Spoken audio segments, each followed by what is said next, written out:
रूस यूक्रेन जंग में अमेरिका समेत कई पश्चिमी देश यूक्रेन की मदद कर रहे हैं। यूक्रेन को लगातार पश्चिम से हथियार और पैसा दिया जा रहा है और यही मदद रूस के शहरों के लिए कहर बनी हुई है। यूक्रेन आए दिन रूस पर ड्रोन और रॉकेटों से हमले कर रहा है, जिसकी वजह से जंग और लंबी खिंचती जा रही है। रूस के स्टेट टीवी को दिए इंटरव्यू में रूसी राष्ट्रपति व्लादिमीर पुतिन ने चेतावनी देते हुए कहा कि देश का रक्षा मंत्रालय इस बात पर प्रतिक्रिया देने की रणनीति बना रहा है कि यदि पश्चिम यूक्रेन को रूस के भीतर लंबी दूरी की मिसाइलों से हमला करने में मदद करता है तो क्या किया जाएगा। रूस की धमकी के बाद ही कनाडा ने यूक्रेन सेना के लिए LAV बख्तरबंद वाहन दिए हैं, जो यूक्रेनी सेना को सीधी जंग में मजबूती देने का काम करेंगे। बख्तरबंद वाहनों की जानकारी देते हुए कनाडा के कनाडाई सशस्त्र बल मिशन ने एक्स पर जानकारी दी। जर्मनी में बख्तरबंद लड़ाकू सहायता वाहनों और एम्बुलेंस वर्जन को संचालन और रखरखाव की ट्रेनिंग देने के बाद यूक्रेन भेजा गया। ये वाहन यूक्रेन को अपनी जमीन पर अवैध आक्रमण के खिलाफ रक्षा करने में मदद करेंगे।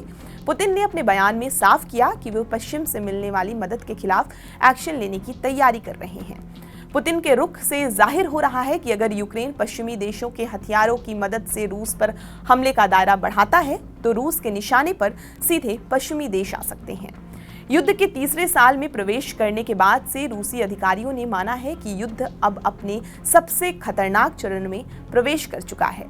मॉस्को ने हाल के हफ्तों में नाटो और सहयोगियों को संकेत दिया है कि यदि वे यूक्रेन को घातक मिसाइलों से रूस पर हमला करने की इजाजत देते हैं तो क्रेमलिन इसे एक बड़ी वृद्धि मानेगा। रूस की चेतावनी के बाद भी कनाडा का यूक्रेन को बख्तरबंद वाहन देने के बाद पुतिन को गुस्सा आना तय है। रूस पहले ही धमकी दे चुका है कि वो नाटो देशों के एसेट्स को निशाना बना सकता है। ये नई मदद यूक्रेन को कनाडा की ओर से दी जा रही सैन्य सहायता का हिस्सा है। 2022 तक कनाडा ने यूक्रेन को लगभग $4.5 बिलियन की सैन्य मदद दी थी। सितंबर 2023 में कनाडा ने 3 साल के अंदर यूक्रेन को 50 LAV 6.0 SCSV देने का वादा किया था। आपको ये पूरी जानकारी कैसी लगी हमें कमेंट करके जरूर बताएं और देश दुनिया की तमाम खबरों के लिए आप हमारे साथ बने रहें और देखते रहें TV9 डिजिटल।